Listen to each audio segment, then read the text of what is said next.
Welcome, Greek U Nation, to episode number 210 of the Fraternity Foodie Podcast.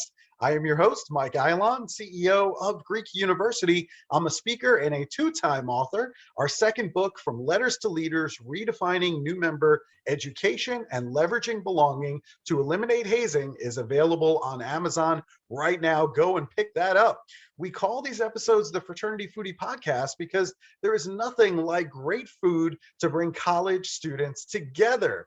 Fun fact, somehow the Greek University TikTok account has reached over 15,000 followers, but this body image issue is so much more apparent to me now that I see all of these messages being sent out on social media that could easily lead to things such as eating disorders, low self-esteem, depression, because of all the comparisons that take place between you and the people that you're following. So if a particular social media platform makes you feel depressed, take a break from that platform or unfollow the accounts that make you feel depressed.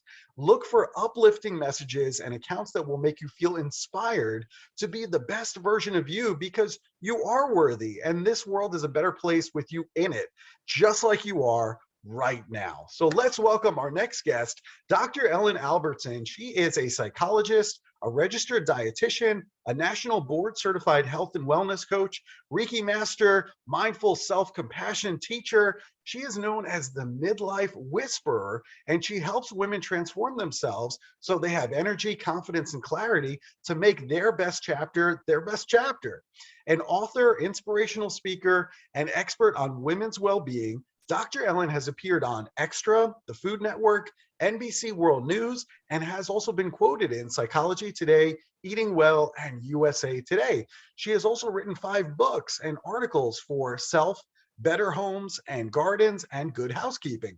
Her latest book is Rock Your Midlife, 7 Steps to Transform Yourself and Make Your Chapter Your Best Chapter, your next chapter, your best chapter. Dr. Ellen brings over 25 years of counseling, coaching, and healing experience to her holistic practice and her transformational work.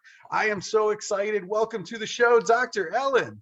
Thank you, Michael. Oh my God, your energy is contagious. This is going to be a fun half hour. Well, I tell you what, I have to bring the energy to stage because many times I'm speaking with college students. Most of them are not getting the right amount of sleep. So I know that it's time to bring the energy, and it just flows out of me naturally whenever I do this podcast. Well, you're passionate, and that's what it's all about. Whether you're a college student or you're midlife, it's all about connecting with what lights you up. Absolutely. And you know what? Anytime we're talking about college students, it just lights me up. I just want to make it the best experience possible for them. And I know you have such great information to share with them, especially on body image. So I can't wait to just get to all of that.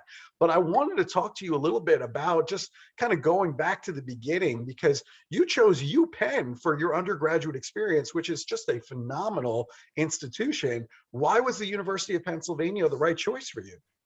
Well, I think I didn't know what I wanted to do. I had this vague idea. I think when you're 18, right, you're like, well, in my family, you could be like finance, doctor, lawyer. And then it was sort of like, what else? My parents never really talked to me, or people didn't talk to me. What do you want to be when you grow up? So I thought it would be great to go to a big university where, like, Penn has absolutely everything. And I think it was a combination of it truly was the best school I got into. I was a runner at the time, and I talked to the track coach, and I wanted to do running, and I had a phenomenal running, cross country team and track team.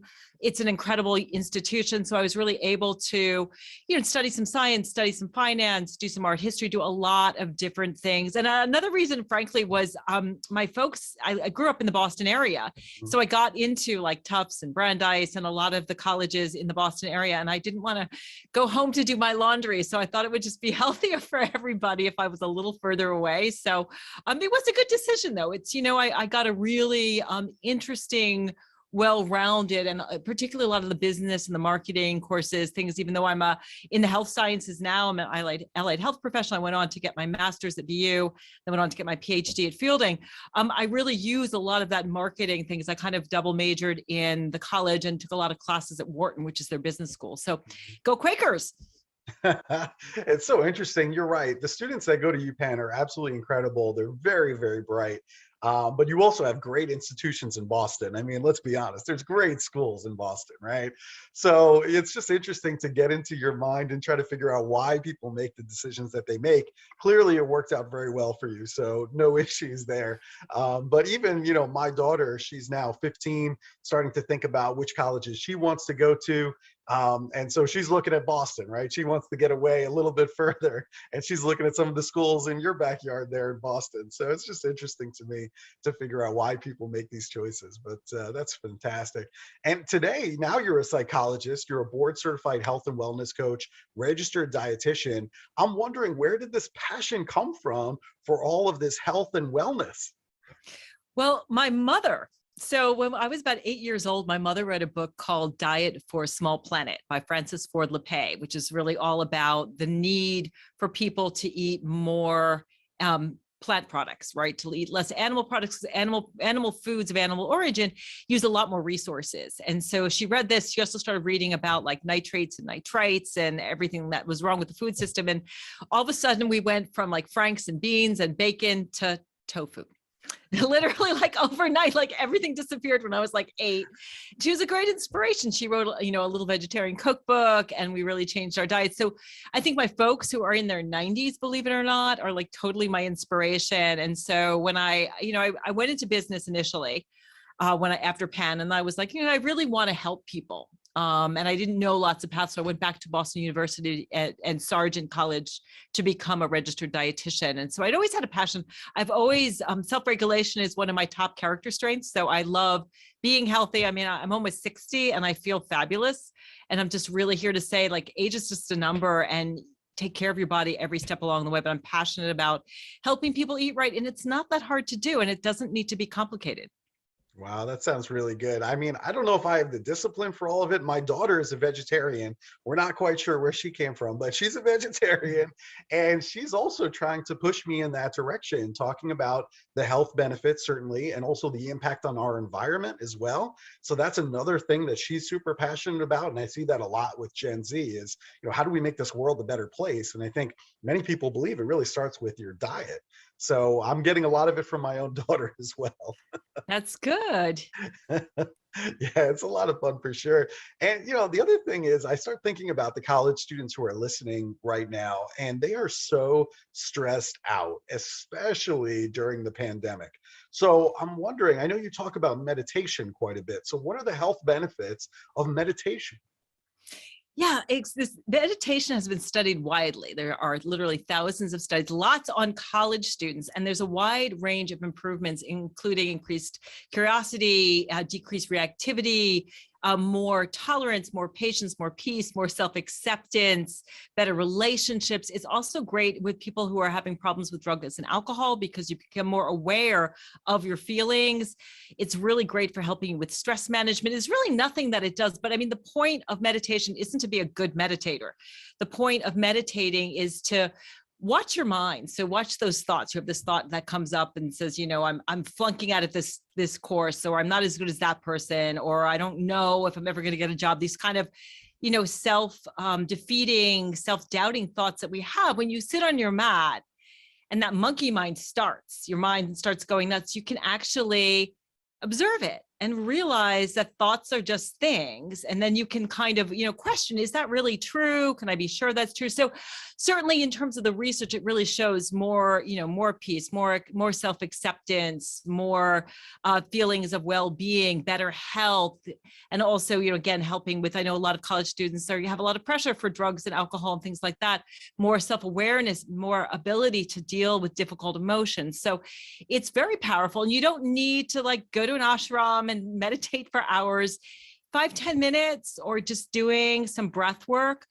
The easiest way to calm down your nervous system. So we've got this cortisol fight or flight system, which is the stress system, and we need that, but we've got too much of it in our society. So what happens is when you do some deep breathing, so if you just breathe in for 4, hold it for 4, nice slow exhalation for 4, and then hold that for 4. Do that for 30 seconds to a minute. What that will do is it'll calm down your sympathetic fight and flight response, and it will gear up your rest and digest response. Actually, the Navy SEALs use it. So it's super powerful. So it is meditating, practicing mindfulness, doing breath work, truly are one of the easiest ways to deal with stress, anxiety, not feeling like you're good enough. It just calms everything down, and you can just enjoy like where you're at in the moment. Yeah, you know, if the Navy SEALs are doing breath work, then it actually does, in fact, work. And there's tons of apps out there that you can get on your phone that can help you with that if that's something that you're struggling with. Tons of stuff on mindfulness and all kinds of great stuff. So I definitely encourage looking at some of the apps that are out there and seeing if you can find one that works well for you, because I'm a big fan of meditation. I think it's fantastic. Let's get back to diet for a minute. Right now, it's really hard for college students to eat right, given what our culture has become in terms of fast food, as well as the time and budget constraints that the students are operating under right now. So what is your nutrition advice to college students who maybe they want to lose weight, maybe they want to prevent disease, maybe they want to unlock their body's healing potential in order to optimize their health? What should they do from a nutrition standpoint? Well, I have 3 bits of advice. So the first thing, as we just discussed earlier, is eat more plants. And plants can be reasonable. I mean, you really, sometimes you have to shop around a little bit, but eating more plant-based food, certainly plant-based protein, which comes from, your beans, mainly things like, tofu and your beans, that is certainly very inexpensive. So, when you displace some of that animal protein, you're helping the environment, you're helping your budget. So base your diet around plants. The other thing about plant foods is they tend to fill you up without filling you out. So they have a lot of volume, right? If you eat, 2 apples, you feel full. If you have a candy bar, blood sugar goes up, you want another one. So the first thing, eat more plants. Don't eat anything your grandmother wouldn't have eaten. So really sticking to more of a unprocessed diet. So eating what's called more whole foods, things that don't come with a lot of labels, a lot of additives. Food that is manufactured is kind of diabolical because it's filled with fat, salt, and sugar. And what that does is it kind of hijacks your brain. So you just want to eat more. Like, try to eat one M&M. It's impossible. And they literally design these foods to have what's called a bliss point. So you can't have one potato chip, one Oreo, one cookie. And then the third thing that you want to do after eating more plants, don't eat anything your grandmother wouldn't have eaten. Really focus more on hunger and satiety.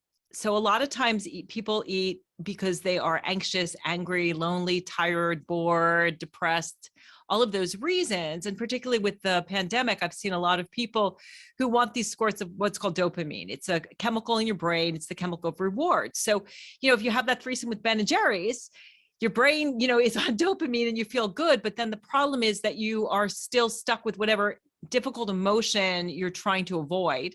And then at the same time, once you've had that, ice cream and the carton's empty, you have maybe some guilt, maybe putting on weight that you don't want. So you've got to make friends with your emotions, really eat when you're hungry, stop when you're full, eat until you're satisfied, not stuffed. And if you're noticing that you're eating emotionally, really get some help. Most colleges do have places where you can talk to people, where there are, whether it's mindfulness training or self-compassion training, where you can learn how to deal more productively with the difficult emotions. There's nothing wrong with those emotions. They're here to give us information. But if you are eating your emotions, you're going to be reaching for those things. Planning is really helpful. So I'll be full disclosure. I have a 20-year-old at Northeastern, and he's on his own now cooking. And, I've got to get him those gift cards for Whole Foods. So he'll eat other food, but, doing some planning. So I'll sit down with him and say, let's plan out your meals, help you do your food shopping. So really eating right starts in the supermarket, really thinking about and if you're on a budget, look at what's on sale. So like if a whole chicken's on sale, we'll buy a whole chicken, roast it, freeze it. Again, more of those plant-based things, which are less money, getting more creative, maybe getting, a cookbook, working with your roommates. So there's a lot of ways, but I think part of it too is just do it because you care about yourself. There's so many benefits to eating right, from feeling good, staying at a healthy weight, having a more focused mind. It's really so beneficial to start at any point and eat right. Excellent advice. Sounds like any college student can follow that. That's fantastic. And negative body image is really a huge issue right now, particularly among women. And it's also associated with all kinds of health issues, including eating disorders, low self-esteem, depression, which we see this on college campuses. So I'm wondering, how can college students stay away from all of this negative body image that's out there when they're being bombarded with these messages from social media, print media, television? I mean, the diet industry is a huge industry. How do they stay away from all of this? Well, you have to unplug a little bit. And I think that's hard to do. I mean, I think it's really helpful to do things like unplug, don't purchase those things that are constantly sending those messages, being more judicious about the media that you actually consume. It's great to do things like spending time in nature, being in your body, enjoying your body, and really understanding that the media wants you to feel bad about your body, because if we felt good about our bodies, we wouldn't buy all these products that don't work. So honoring your body. But what my research really showed, believe it or not, the thing that changes negative body image is self-compassion. So what I did for my research is I recruited 500 women of all ages, all sizes, all over the world. And half of them listened to mindful self-compassion meditations. You can get those for free on Kristen Neff's website, which is selfcompassion.org. And half of them were controls. And then when we compared the controls who didn't listen to the meditations with the people who did, in 3 weeks, just listening to meditations for about an hour a week, body shame went down, body dissatisfaction went down, self-worth based on appearance went down, and body appreciation went up. So practicing self-compassion, whether you listen to these meditations or you just start to befriend yourself, look in the mirror and just say, body, I'm really happy that you're bringing me through my life. Like the only thing your body wants to do is keep you alive. So appreciating your body, giving your body the right food. Exercise is also powerful. The research really shows that women who move their body, exercise, engage in sports, have better body image. Realizing that your body image has nothing to do with your body. Right? Body image is in your head. I mean, when I was a personal fitness trainer and I was working out literally 4 to 6 hours a day, I had such negative body image. I was beating my body up all the time. I was totally cut up, but that's not what I saw. I saw the flaws. And now that I have been practicing self-compassion for about a decade, I love the way that I look. So realizing, again, you could get some help. You can practice self-compassion. You can do a bit of a media fast, really kind of talk back to the media, understanding that those images are photoshopped. That's not the way that, normal women look. Just like, you wouldn't tell a Great Dane to diet down to a Chihuahua. Mm-hmm. We come in all shapes and sizes, and that's perfectly okay. And I just recommend, don't get on the diet bandwagon. Dieting does not work. The research really shows that dieting predicts weight gain, not weight loss. What dieting does is it increases stress, both your cortisol levels and perceived stress, and it makes you want to eat. And that's the last thing that you want. So you want to get off that diet spiral. Try, either mindful eating or intuitive eating, where you're listening to your body, where you're slowing down, you're enjoying your meals, you're giving yourself what you need, and looking at, eating as a healthy way to fuel yourself and also a way to have pleasure in your life without going overboard. Mm-hmm. I love that. Selfcompassion.org. I'm gonna have to go check that out and see what that's all about, because that sounds fantastic. And you're right. I mean, all of the social media, I see all of these filters that people are using on social media. It's all about perfectionism. And there's all this self-criticism now for the people who are watching it. And it is rather disturbing. And I'm happy to hear that obviously you love the way that you are. I think that's the way that we should all be feeling. And if not, then we got to figure out why. And maybe that selfcompassion.org can help some of the students that are listening right now. You talk about this U-shaped happiness curve, and that we should somehow make the most of an upswing. What exactly is the U-shaped happiness curve? Well, the U-shaped happiness curve is actually, it's for people who are a little older at midlife. So naturally what happens is happiness dips in our 40s. And there's a lot of reasons. And that for the college students that are listening, I think they can avoid that dip. What happens is when people get to midlife, often they start to realize, the things that I wanted to do when I was in college or in my 20s and 30s, all of these expectations I had for myself, all of these things I wanted to do, well, maybe those things aren't happening. Or maybe you were climbing up the ladder of success, but it was up against the wrong building, because when you were a college student, you didn't do those things that lit you up. You didn't, decide, gee, I really want to be an architect, but I'm getting all this pressure to be, a lawyer. or, everyone's telling me go in finance so you can get a job, but I really want to, explore philosophy. So what I find with my clients is I find at midlife, the people who don't go through this dip are the people who in their 20s and 30s really followed their intuition. They were curious. They really got to know themselves. I think college is an incredible opportunity to really explore and figure out who am I and what do I want to do and what do I love to do and what am I here for? What am I great at and what am I not so great at? Rather than, okay, society says this is the path. My parents say this is the path. My peers are following this path. And we can really get off course. So we're climbing up this ladder of success. We get to midlife and it's like, oh my God, I'm not happy. Like I did this so that I would have all of the stuff, right? All of the money and success and toys, but now I have these things and I'm not happy. So I think if you're listening and you're in college, find those things that really light you up so that you can avoid it. But the good news about the U-shaped happiness curve is that when we do the soul searching that happens, for a lot of people at midlife, when we, look at who am I really? That's the first step in my book, Rock Your Midlife, being authentic. Figuring out, doing that self-love piece, figuring out, how do I love and know myself and care for myself? How do I energize myself and take care of my body? How do I work more productively with my brain? How do I empower myself? How am I better in relationships? How do I rehab those relationships? And how do I find enlightenment, meaning and purpose? If we start to do those things at midlife, we can have that upswing. The research really shows is that we do start to get happier again. But for the college students that are listening, if you do your work now, I think you can really get into your 30s when, you're kind of at a place in your life where it's like, okay, get serious, thinking about like career and do I want to have a family? Where am I going? If you lay down the right tracks and you're climbing up the right ladder of success, I think you can avoid that dip completely. Yeah, you bring up some great points, and it certainly is true for me. I know there was a lot of pressure for me to be in college to start going on this track of being an accountant, being a CPA. There's lots of money there. You're always going to have a job. All of those things are true. And I went into the industry being an accountant, went all the way up to chief financial officer, and then realized I wasn't happy. Yes, I have money. Yes, I have a job that could last me a lifetime, but I started to realize there's just more to life than debits and credits. Sometimes there's this gray out there and this creative energy that I have, and I wasn't feeling fulfilled. I mean, that the creative parts of my being were not being utilized at all. If you're creative and you're an accountant, you're probably going to be going to jail pretty soon.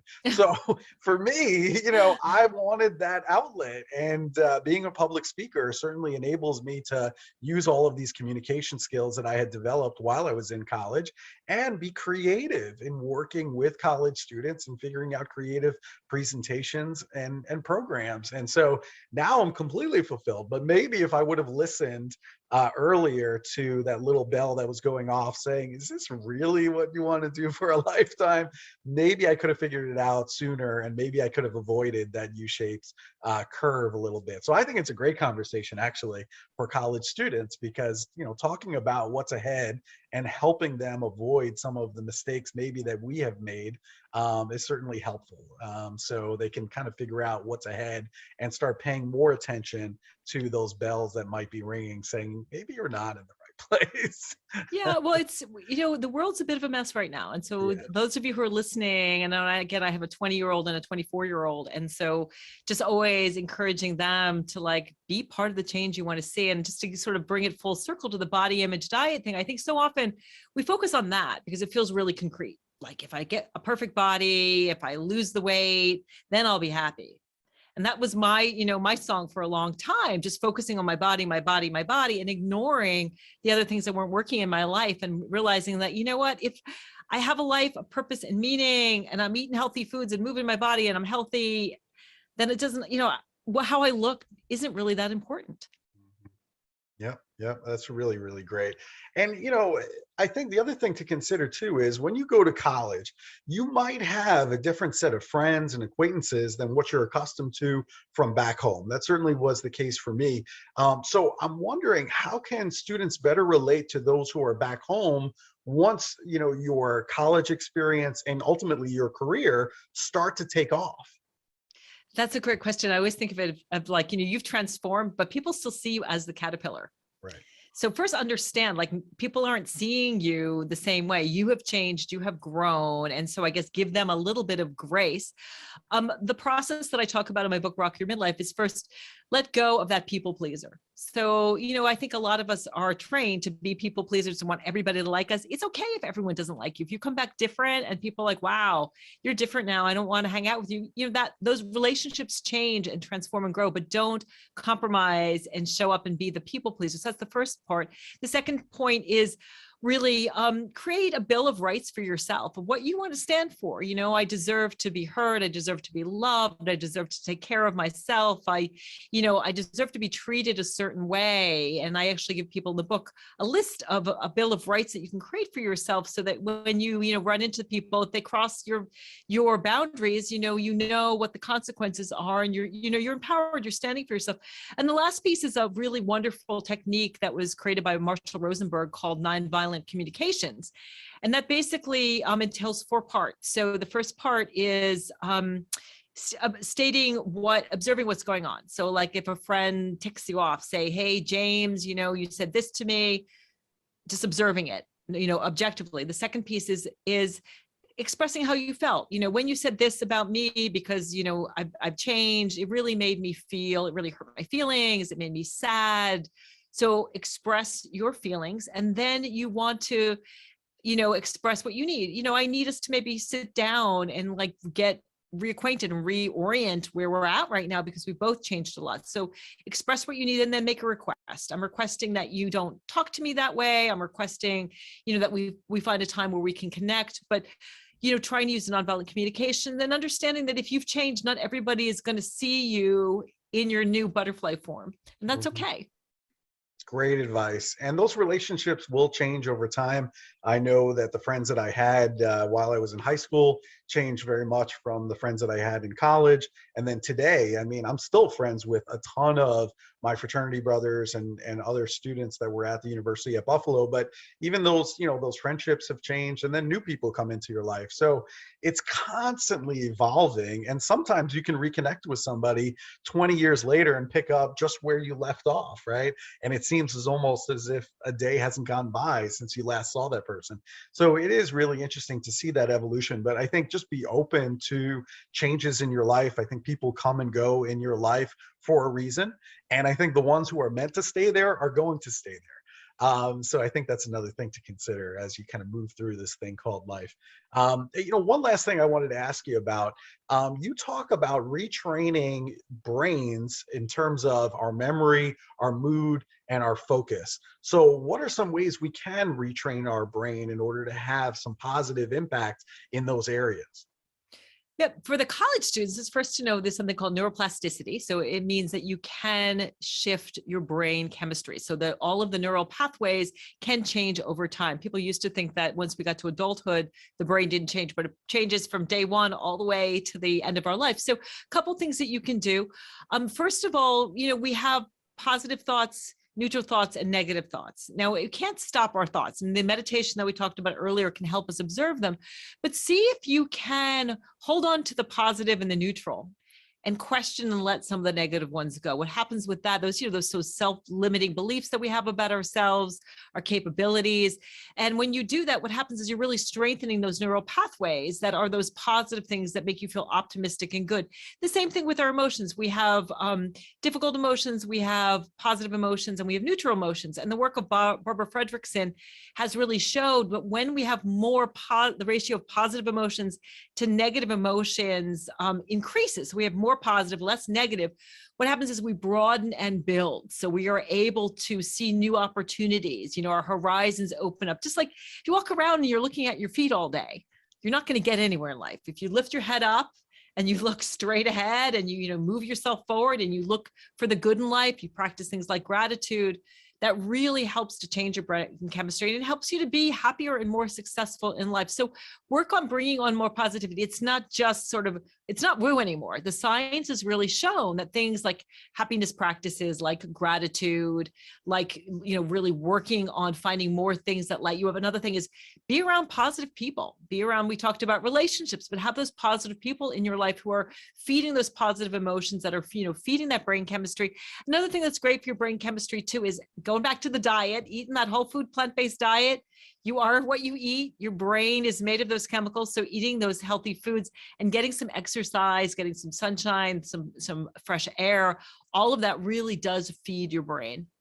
Fantastic advice. I love all of it. The working out, getting exercise, I think is fantastic. Maybe every morning, perhaps you can write down one thing that you're grateful for.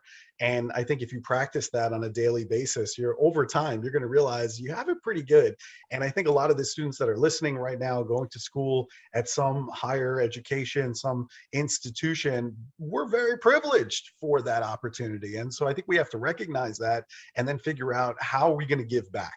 How are we going to make this world a better place? How are we going to get involved with community service or philanthropy work in order to make this planet better? And I think if you practice those things, exercise and gratitude, and start thinking about the people that you're hanging out with, like you alluded to, I think that is absolutely perfect, because there are going to be people that are going to come into your life that are going to be bringing you down. And so if you recognize that that's happening over an extended period of time, you got to start thinking, is this really a person that I want to have in my life? Because this is just going to continue until you make a decision to say, you know what, I need better influences in my life. I need to start walking with a new circle of friends that are going to inspire me to be better. And so I think all of those things are right on the money. So I really, really loved this conversation. And, since you are a registered dietitian, and I know you love good food, I know that you and Ken enjoy eating raw food. So that's something that's a part of your life. What is your favorite restaurant to go to the next time that I'm in the Burlington area? Oh my gosh. A Pingala. It's a vegan restaurant, which I really, really like. But, I live on an island on Lake Champlain. So there's no restaurants out here. I think there's maybe a pizza and beer place. But in Burlington, there's some good restaurants, and certainly UVM and Champlain College and St. Mike's are fabulous. If you're looking to go to college in the Vermont area, those are three really fantastic. So look me up when you're in town, but come in the summer. In the summer, there's fun places to eat and hang out. Yes, I will definitely come and visit you in the summer. I think that is the place, that is the time of year that you want to be there, because in the wintertime, I don't know. I went to school at the University of Buffalo, and I've had more than my share of snow and cold weather. So now, as I'm older, I'm recognizing that for me, it's just, it makes me happy to be in the sunshine. And so I need the sun, and hence I live in Nashville, Tennessee today. What can I say? Nice. Well, it's sunny today. So it's cold, but we're out there cross-country skiing, staying healthy, practicing what I preach. So there you go. It's been so fun to talk with you today. It has been a lot of fun. I've really enjoyed the conversation. And, if our listeners, if they want to bring you in, maybe to speak on their college campus, maybe they want to connect with you to get some additional information, where should they go in order to connect with you? You can just Google The Midlife Whisperer, and I'm also on Instagram at themidlifewhisperer.com. So if you're struggling with body image, need some, I've had interns all the time. I love working with college students. I've got, two, not quite millennials, a little younger than millennials myself, but I would be more than happy to support you. If you want me to come to your school, that would be awesome, either virtually or real, to talk about body image, self-compassion, healthy eating, self-care. I would be delighted to support you. midlifewhisperer.com. Dr. Ellen Albertson, this has been so much fun. I really appreciate it. And to all of our listeners, if you enjoyed Dr. Ellen's talk today, be sure that you like it. Be sure that you share it with other college students on social media. And thank you so much for your time, Dr. Ellen. I really appreciate it. You're so welcome. Very good. To all of our listeners, thanks so much for stopping by, and we hope to see you on another episode of the Fraternity Foodie Podcast. Thanks so much. See you next time.